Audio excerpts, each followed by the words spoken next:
Okay, this video is for SKS, IKS, MS. This is a great question. It's how do I lean away and forward at the same time, right? You've posted a picture of this shooting tutorial where someone's pinging a ball. You got to think in terms of levels, or a progression. It's like, how do you learn how to cook something, or how do you learn how to prepare a meal? Let's say I want to cook eggs with avocado and toast, right? Each one has its own steps. So you gotta learn how to, like, you might have to go backwards. You could say, okay, how do I sharpen a knife? Because without a sharp knife, maybe it's difficult for you to cut the avocado, right? So even just that simple question of how to open an avocado, there are certain things that you could start to go backwards from that's going to help you achieve that goal of cutting avocado. But most things that people are thinking about when they go to cut an avocado aren't knife skills, right? So if you see this tutorial and this guy's trying to show you how to ping a ball, the things that you're not seeing per se are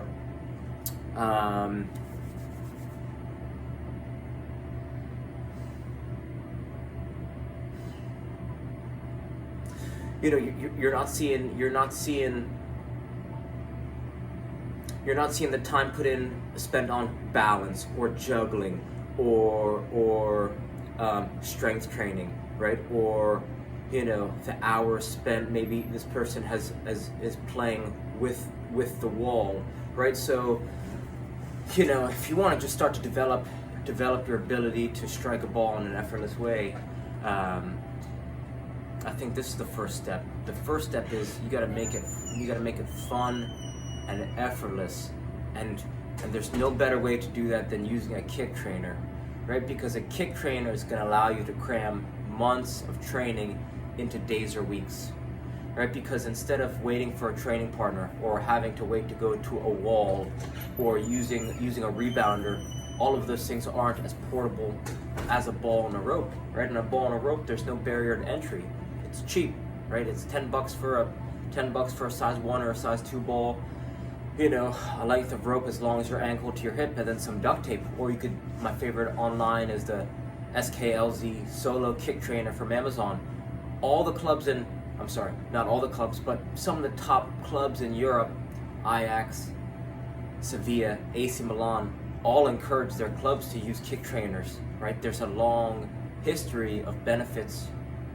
It's not like this new thing. It's not a novel concept. It's a fundamental concept, which is lots of touches with immediate feedback, right? Every time you strike the ball, if you hit it, you're gonna feel that, and it's gonna swing back around and allow you to get another touch. So you're getting a rapid feedback loop in a very tight time window in a fun way. Because if you think about it, one of the only deterrents for people learning how to juggle or do anything for that fact it's either too challenging, or they're not really shown a model of how to do it successfully, or what fun play or practice looks like. So for that reason, just using a kick trainer and either playing some music or not, it's gonna allow you to just elevate your training, because it's just effortless. It's effortless and it's fun, right? So, and you put those two things together, right? That's magic, especially for young soccer players trying to improve their striking abilities, or passing, or first touch. So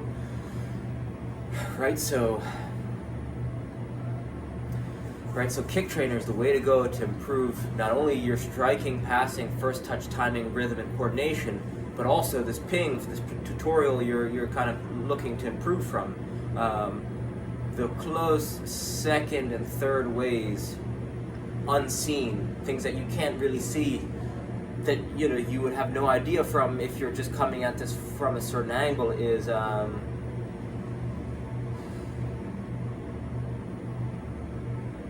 all things being equal, I think players who play more barefoot than players who don't have an advantage, because what they're doing is they're not putting anything between their soles, the feet and the ground. So they have more, they're more stable, they're more balanced, their ankles are stronger, their feet are stronger. And I'm not saying that that's the key to a successful, soccer training habit or playing habit, but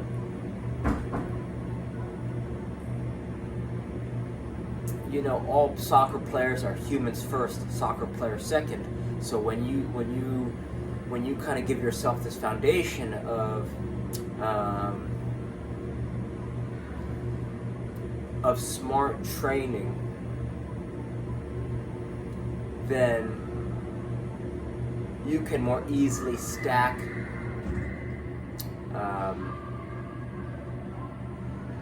you're going to improve faster wearing minimalist shoes or going barefoot, right? Because it's going to take less time to recover. You're going to get less injuries. You're going to prevent injuries in the future. As long as you're not, as long as there's not nails or gravel or, as long as you're doing it in a safe way, I think training barefoot is a smart way to go. But you got to be safe when you're doing it, right? You step on a nail, you step on some glass, or you step on a sharp rock or a thorn or something, you're not gonna have a good time.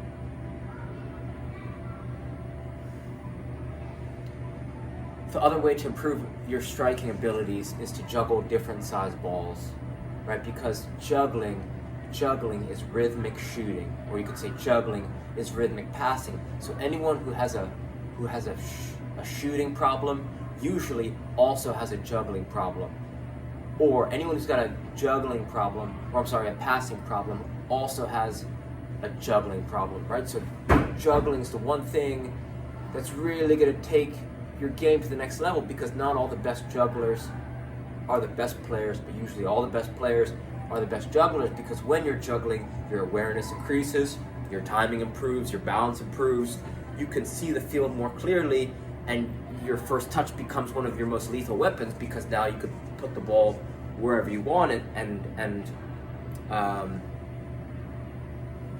so understanding progressions of juggling, so making it fun and easy for yourself in the beginning, whether it's a bouncy ball, a balloon, and allowing the ground to act as a training partner, right? I used to get super frustrated when the ball would hit the ground, and because I considered myself a decent juggler, and I would literally get almost into a state of obsession, because I would be frustrated, and you got to use the ground as a training partner to encourage a joyful practice, because if you can start to use the bounce, use the ground as a training partner, then you'll have more fun instead of getting frustrated if the ball doesn't go your way. So that's another, right? That's a simple training concept. Juggle different size balls. Smaller balls will help improve power. Larger balls, heavier balls are going to improve power. And when you juggle heavy and light balls, they're going to sharpen your touch, have you more dangerous on the field.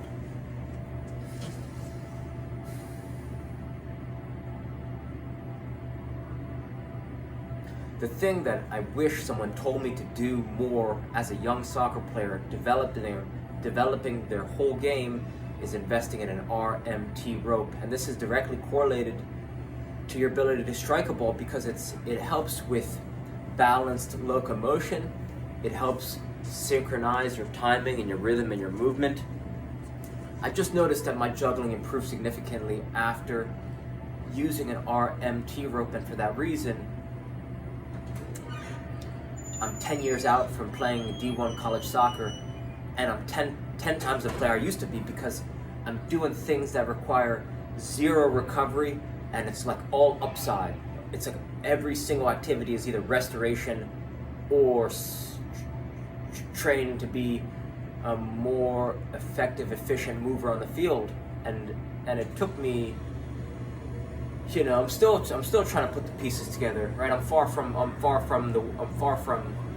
the best training on earth or the best training for myself personally, but these are just some simple things that I wish that I knew that can really help elevate your game. How to make an RMT rope. Search that, and that's going to help elevate your shooting. So, right, those are 3 things that you can start to utilize. The 4th is taking a soccer vacation. All that means is bringing a ball with you everywhere you go to give yourself the opportunity to get better, right? Make more mistakes, make more mistakes, learn more, take your game to the next level, right? The goal isn't to make less mistakes. The goal is to start to make different mistakes, nuanced mistakes, elegant mistakes that reveal your skills and abilities to yourself, so you can keep on progressing. Right? The worst player is the one who thinks that they're the best and who's on the best team and whose parents or whoever tell them, Tommy, you're going to be something, and who isn't embracing this perpetual improvement within themselves. So those are the 4 strategies. 4 strategies. Kick trainer. Juggle different size balls. Invest in an RMT rope and bring a ball, a kick trainer, or an RMT rope with you everywhere you go, and then you could have a more joyful practice using these tools. Right? These tools will lift your game, just like a chef needs a vegetable peeler to help him peel vegetables more effectively. The chef needs a cutting board and a knife, as well as a knife sharpening tool. These tools are going to help you sharpen your soccer sword and help you have more fun playing soccer. So reach out with any questions, and I hope this helps. All right, thank you.